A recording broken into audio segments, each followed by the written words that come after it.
Na verdade, naquele momento, a grande resposta, nem vou dizer keynesiana, mas do próprio Keynes, no livro dele, seria realmente pagar gente para abrir um buraco e pagar o restante para fechar o buraco. Porque construir casas já não era uma coisa tão interessante naquele momento. Então, realmente, aquilo que era uma ironia, né, se tornou algo que seria até um caminho, vamos dizer assim, Viável. eu estou brincando, mas viável, exatamente. Eu tenho que começar a pensar sério sobre essa brincadeira, né? E esse foi o momento ali da estagflação norte-americana. Então, a gente vê que tem muitos outros fatores relacionados ao aumento de preços do que simplesmente a questão do choque do petróleo. Tá, Né? então você falou a palavra algumas vezes, agora você vai ter que definir, meu. Simplifique estagflação. Estagflação, vou usar também aí os clichês, mas os clichês que funcionam super bem, que ele é o pior dos mundos. É você ter estagnação econômica, que significa você não ter crescimento, você não ter emprego, com aumento constante dos preços. Basicamente é isso. E essa Beleza. definição, apesar de neoclássica, que não é muito a minha linha, eu entendo que ela é boa o suficiente. Ela é suficientemente boa para explicar esse fenômeno em qualquer lugar que ele aconteça. Ele não explica os detalhes, né? Mas ele explica bem o que acontece. E por que, que Não, também isso é importante? E por que, que é maravilha. importante dizer isso?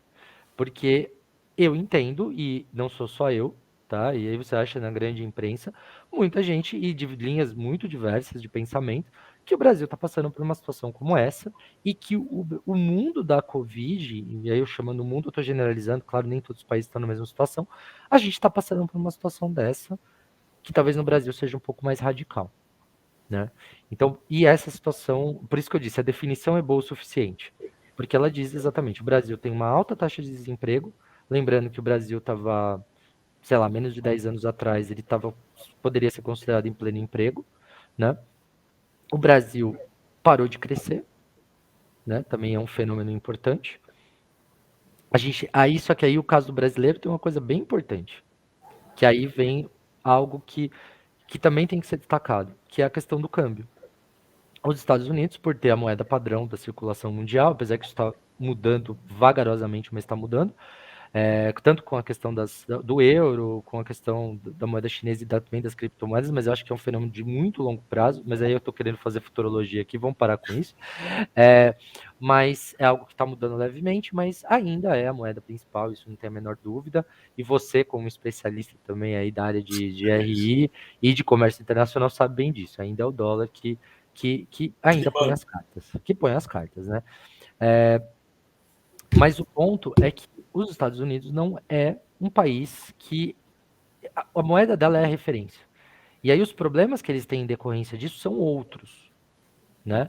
Que também tiveram reflexo na década de 80, mas aí é um outro fenômeno dos eurodólares, enfim, que é um outro fenômeno, que tem uma conexão até com esse assunto, mas são outros problemas. Agora, quando a gente fala de um país como o Brasil, o câmbio ele tem um impacto muito grande nesse sentido de criar um efeito inflacionário também. E isso também por uma coisa específica do Brasil. Né? E muitos economistas ainda defendem essa ideia. O Brasil tem resquícios de indexação. Né? E aí vai dizer, nossa, mas teve o plano real, isso era para ter acabado. Não, não. Pausa. Toda vez que Vai, você usa vamos lá. uma palavra que não é de cunho geral e conhecimento coletivo, temos que voltar no tempo, né? Por favor. Indexação.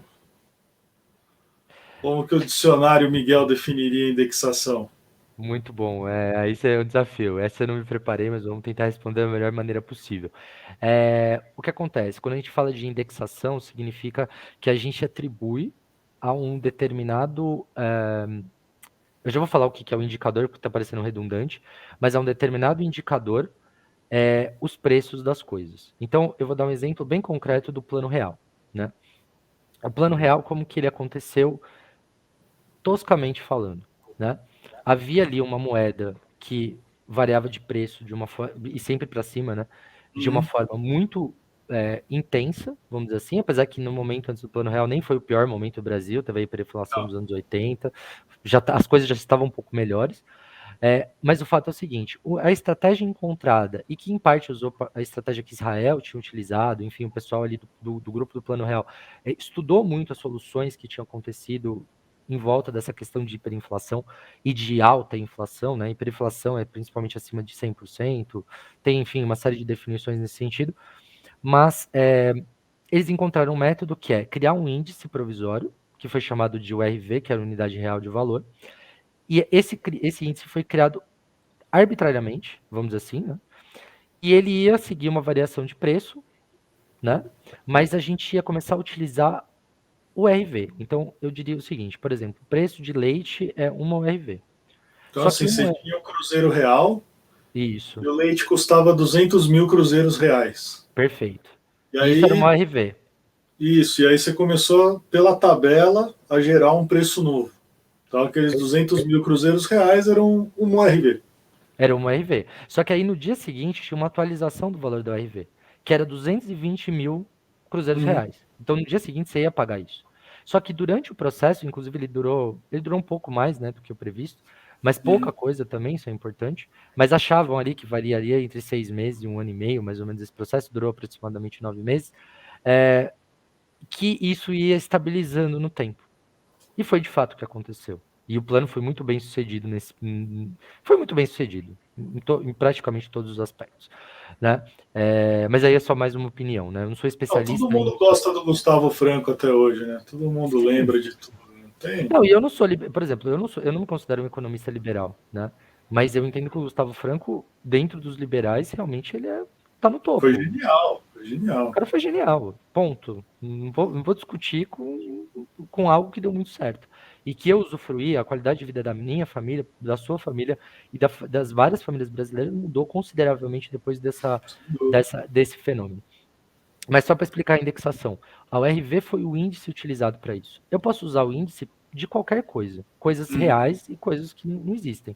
Então, por exemplo, a Argentina, no mesmo período, e depois, inclusive, dolarizou a economia. Qual que era o índice? O dólar. O O dólar é uma dólar. coisa que existe. Não foi uma invenção, né? Não foi que nem a URV, que foi uma, Uhum. uma ideia arbitrária, mas que era para resolver um problema que funcionou. Eles preferiram o dólar. Curiosamente, o dólar não funcionou. Ah, então, mas aí eu tenho Mas é uma um índice, validação a respeito para fazer disso. por Como a exemplo. URV não existe, ela é arbitrariamente ditada com o valor dela, não existe um parâmetro internacional comparativo. Não. Agora, a Argentina não. Quando você pega o dólar, tudo que acontece com o dólar, ou com o emissor do dólar, ou tudo que se relaciona ao dólar, vai criar um impacto psicológico, né? Perfeito. Então, Então quer dizer, não tem. você traz o mundo inteiro para sua economia. Só que você não está pronto, né? Você entra com uma faca numa briga de metralhadora. Então não tem como dar certo, né? Então a verdade é a genialidade está na duração da ORV e na forma criativa de indexar com algo que não existe. Perfeito. A Quando arbitrariedade é você tá, importante. A palavra arbitrariedade às vezes dá uma conotação negativa, e nesse caso a conotação é totalmente positiva. é porque se a gente for pensar na economia, uma economia como hoje, onde você não tem eira, não tem beira, não tem freio e não tem rumo, algo arbitrário precisa existir para regular. Então eu vou usar esse gancho para cortar todo o teu raciocínio, que estava bom, mas depois a gente retoma ele, Sim, para senhor. tratar do seguinte, vamos lá. Muita gente é liberal e muita gente entende a economia como algo simplesmente ortodoxo. O que isso quer dizer? Quer dizer o seguinte, bom, o preço está aumentando. Independente da natureza da inflação, eu preciso aumentar meu juro, porque aí eu contenho a alta de preços. A que custo? Ao custo do consumo. E aí, numa regra muito simples como essa, eu resolvo todo o problema. Só que essa resolução de problema ela não se mostra tão eficaz como esperado. Talvez porque a natureza da inflação não seja clara. Quando o mundo era mais simples, era fácil entender se era uma inflação por demanda. E aí, obviamente, eu controlo a demanda, eu boto um freio no cavalo, o cavalo não anda. Mas, dadas as variáveis que existem hoje, não dá mais para afirmar que só dois tipos de inflação consigam abraçar a realidade, você concorda? Olha, perfeito. Concordo totalmente com o seu raciocínio. E eu entendo que, mesmo antes na história, você tem alguns fenômenos que indicam que não é exatamente justamente dois tipos, né? Mas falando mais atualmente, porque o mundo está mais interconectado e essa complexidade ela vai aumentando, com certeza não. E veja, e por exemplo, aí vamos pegar o caso brasileiro nesse contexto de Covid, né? A gente Uhum. percebe que o preço dos combustíveis, mais uma vez, ou seja, lembrando da crise do petróleo, não é o mesmo fenômeno, porque ninguém está simplesmente falando não vou produzir, né? Como aconteceu naquele momento, simplificando também o fenômeno, porque também não foi só isso. O que está acontecendo hoje é que os preços realmente estão aumentando, mas aqui a gente está passando por um fenômeno um pouquinho diferente, que é uma mudança de matriz energética. Né? A gente está passando por esse fenômeno. E alguns países estão muito mais adiantados nesse sentido. E também a questão é o seguinte: o custo da extração do petróleo está aumentando. Né? Então, quando a gente pensa no caso do pré-sal, por exemplo, aqui no Brasil, a gente tem ali custos maiores associados, tem as questões ambientais envolvidas com o consumo de petróleo para os diversos produtos, não só combustível, mas diversos produtos relacionados com isso. Então, isso tudo tem aumentado o custo da produção e de tudo que está envolvido com o combustível principal, ainda é o principal do mundo. Isso é um fenômeno global. Só que você tem os fenômenos locais. Então, o que acontece? Você tem a componente que todo mundo está sofrendo, e cada um do seu jeito, porque cada país tem a sua circunstância, mas você tem aquilo que potencializa dentro do seu país. Então, Uhum. nesse ponto, eu acho que o paralelo com a crise do petróleo, com as crises, né, do petróleo, é muito válido. Por quê? Porque é quando você vê que o Brasil, e as coisas eram muito mais lentas naquela época, o Brasil ele sofreu de hiperinflação nos anos 80 por rebotes, vamos dizer assim, do que aconteceu nas crises, principalmente a segunda crise, né, Tá. do petróleo. Você teve rebotes disso, porque o Brasil ainda estava começando a extrair petróleo, Petrobras na primeira crise, então o Brasil ainda tinha ali vamos dizer assim, tinha ali uma base em cima do petróleo. Mas no segundo, o Brasil teve um crescimento muito grande entre o final da década de 60 e a década de 70. E aí, e aumentou muito a demanda por petróleo, e a Petrobras não dava conta disso, né? Só foi dar conta agora na década de 2010, praticamente, né? No, no governo Lula. Então, você teve um rebote nos anos 80 que o Brasil, inclusive, alcançou a hiperinflação. Ele alcançou a hiperinflação só por causa da crise do petróleo? Não, mas também por circunstâncias próprias em relação a isso. E também é possível dizer que o Brasil teve uma situação de estagflação nos anos 80. E isso tem a ver com, de novo, aí agora voltando no tema, mas respondendo aí a sua provocação, tem a ver com a indexação. Nosso perfil indexador. Nosso perfil, e que naquele momento era muito mais forte, E né? como que eu faço uma diferenciação plausível e simplificada? Eu sei que você vai desprezar muita coisa no que eu vou perguntar agora, na sacanagem mesmo. Como que eu faço uma simplificação para diferenciar essa indexação de um eventual congelamento de preço? Porque no congelamento eu sou arbitrário também, mas eu desprezo, acho que muito mais fatores do que eu desprezo numa indexação, né? E o Brasil fez as duas coisas, né?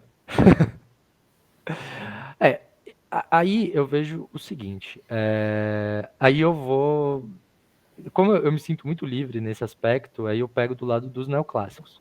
É Uhum. o seguinte, o fato de eu não acreditar que equilíbrio é uma coisa constante e que é uma busca constante ou algo com resultado constante, isso não significa que não exista oferta e demanda e que elas não se cruzem ou se entrecruzem ou se separem, né? Então não é que as curvas não existem, né? Tipo, tem gente que vai dizer isso, assim, loucamente. Essas curvas existem. Quando você tem como é que chama, o congelamento de preços, aí pegando aí o eixo X, perdão, a curva A de curva. demanda e a curva de oferta, e o cruzamento ali, qual é o problema? Você fixa o preço num ponto. E aí o que acontece é que essas curvas elas começam a se afastar e você vai criando distâncias. Aí eu estou sendo gráfico, né, usando o gráfico aí para dizer isso. Mas o que essas distâncias significam no fim das contas? Significa que quem está oferecendo não vai querer oferecer por aquele preço porque o valor está aumentando. Significa que no congelamento de preço eu só mexo em um eixo do gráfico, é isso? Porque Isso, o outro eu simplesmente não controlo. exato. E E aí o aí que eu acontece? posso Que a falar. Venezuela é o caso mais recente e claro e próximo que a gente pode falar dessa questão. Uhum. Então era Então, aí que eu ia chegar, porque quando eu arbitro, como eu fiz na URV, eu controlo os dois fatores. Uhum. Mas quando eu arbitro uma indexação pelo dólar, por exemplo, eu abro mão simplesmente do fator monetário, né, do controle. Então, Eu até prefiro uma palavra melhor do que, na minha visão, melhor do que controle no caso do RV. É é supervisão. Eu acho que é muito mais uma supervisão. uma palavra mais bondosa, né, do que eu. Não, eu acho que nem é uma questão de bondade, porque a moeda é controle, né? O Estado mantém um controle sobre a moeda real, né? Mas o que eu estou dizendo de supervisão, por quê? Porque, eu não, porque quando foi usado o RV, eu não estou ignorando que a inflação existe. O que eu estou mudando é o fator psicológico, Uhum. né? Eu vou mudar o fator psicológico. Então, assim, tá, mas eu tenho uma coisa que continua estável, que é o RV. Então, o meu leite continua custando uma RV. E aí eu dou uma segurada. Tanto que, assim, depois teve inflação, logo depois do Plano Real. Não sei se você lembra, quando acabou de virar o Plano Real, o que, que você teve? O real valia mais do que o dólar. E Sim. isso rapidamente passou ali para Ponto 1,20. 94, né, se eu lembro bem, né? Acho que era Eu ponto fiz, noventa e eu fiz quatro. um raciocínio de Jacu, né? 1994, plano real, ponto 94, câmbio. Então, Mas se não era isso, acho que era era por 93, aí. mas era um valor mais baixo. E ele ficou assim por uns meses, assim, acho que 1 ou 2 meses, Hum, eu não me lembro bem, porque aí eu não foi o estudo, foi eu lembro da experiência. Mas foi um tempo curto, mas logo depois ficou tipo, e aí ele ficou em 1,20, 1,30 ali, tranquilo por um tempão, né? Aí aconteceram outras coisas, enfim. Mas a gente tinha uma estabilidade que era chamada de estabilidade, aí depois vieram outros mecanismos de controle, que foram utilizados pelo governo Fernando Henrique, principalmente.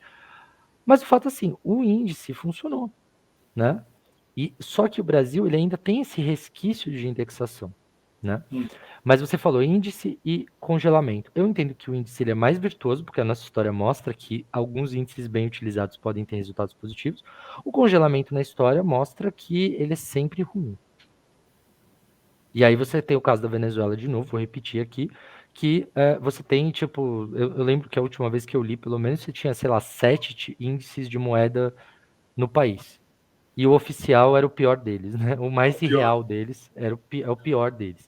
E tem outros muito ruins, inclusive, mas que continuam sendo praticados no país.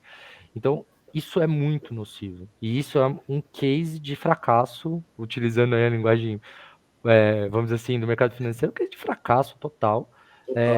de congelamento de preços, né? Mas tem outros péssimos exemplos, inclusive durante os planos dos anos 80 no Brasil. É, Agora a questão é a seguinte, é como utilizar um índice. E também, assim, quais situações você usar um índice e continuar utilizando um índice é positivo. E também, assim, quantos índices no fim eu posso utilizar? E nos anos 80 o Brasil utilizou muitos índices e deram muito errado, né? Então, esse ajuste fino é muito complicado, A né? gente tem uma paixão por índices também, né? Então, assim, o Brasil ele é capaz de divulgar índices assim incríveis, das mais diversas medições e métricas que não significam absolutamente nada, né? Então, E que tem muitos pontos que você não enxerga, né? Então, aí eu você... vou voltar para o nosso índice de inflação. Então, eu acho o índice de inflação uma falácia, porque ele nunca destaca o que realmente muda, né? Então, ele fica tirando média. Então, se eu pegar a sua cabeça e pôr no forno, e pegar teu pé e botar no freezer, na média você está vivo, né? Sim, e com a Mas, temperatura média de uma pessoa não, viva. mas você não mediu o quadro, né? Então, eu não consigo entender como se divulga um índice de inflação quando claramente ele está errado, né? A gente está sempre buscando mascarar o que realmente é afetado, precisando secundarizar aquele resultado. Então, se você for e buscar a inflação de alimentos, você vai encontrar uma coisa astronômica. A inflação de combustíveis, mesma coisa. E aí, na inflação de combustíveis, pergunto eu, que eu sei que você não vai se omitir dessa resposta, se ele não é fruto do puro desleixo. Porque eu, Brasil, tenho a maior empresa petrolífera capaz de extrair petróleo de águas profundas. A melhor tecnologia do mundo é nossa. Melhor projeto. Melhor projeto. E aí todo o neo-schumpeterianismo que me fala sobre isso, né, sobre a tecnologia e tudo mais. No limite, qual é a minha dificuldade em botar isso para rodar? Então não precisa ser no pré-sal, porque eu não comercializo isso. Porque eu não ponho isso para ser útil para o resto do mundo e lucrar também. Então, aí é o questionamento que fica, por que a gente despreza tanto as nossas vantagens, né?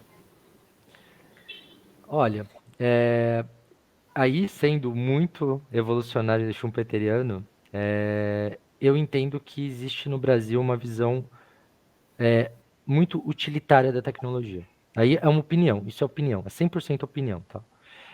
Não tem É um disso que nós embasamento tão... gostamos. mas eu também acho importante deixar claro, né? O que eu quero dizer com isso? É o seguinte, eu uso essa tecnologia para extrair petróleo. Só que tem uma coisa, essa tecnologia, ela é alta, tem um valor agregado altíssimo. Por que essa tecnologia não pode ser vendida? Por que eu não posso vender consultoria?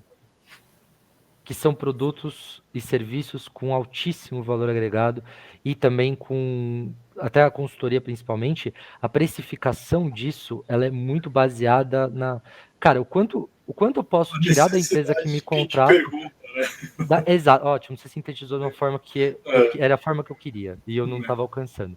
Exato, você pode precificar de acordo com a necessidade de quem quer, de quem precisa de você. Isso seria uma forma de desenvolver tecnologia, manter a segurança energética do Brasil em matéria de petróleo e ainda vender produtos e serviços associados para outras empresas de petróleo. Só que a visão da Petrobras qual é? Tirar o petróleo. Vou dar um outro exemplo em paralelo, que não tem tanto a ver com isso, mas tem a ver com a alta dos alimentos também. Que é o quê? E foi o que eu estudei, inclusive, no meu mestrado, que foi agricultura de precisão, que é basicamente máquinas e implementos altamente eletrônicos, vamos dizer assim, né, com uma alta carga de tecnologia da informação, para você aumentar a produtividade no campo. O Brasil tem indústria de agricultura de precisão? Tem. Só que quando você vai ver, por exemplo, um índice, aí um índice, né, mas indicador mesmo de comparativo, né? Não um índice de preço, né? E é, indexação de preço. Mas um indicador importante aí nesse caso é quando você vê quantas patentes a maior indústria brasileira tem, e eu fiz essa pesquisa uns 3, 4 anos atrás e eu tinha aproximadamente 160 patentes, e aí você compara com a maior indústria do mundo, que tem 6.000 patentes na área. Eu esperaria que a indústria brasileira tivesse a mesma coisa que uma empresa que tem 150 anos de idade? Não. Seria absurdo. A questão é mais a curva de desenvolvimento. é isso. E a curva deles é mais íngreme, positivamente íngreme, do que a nossa. E isso é muito problemático. Então, por quê? Por que eu estou falando tudo isso? Eu estou já entrando na especificidade do que eu estudei, mas é para mostrar o seguinte. Não existe um investimento tão forte do pessoal do agro na própria tecnologia.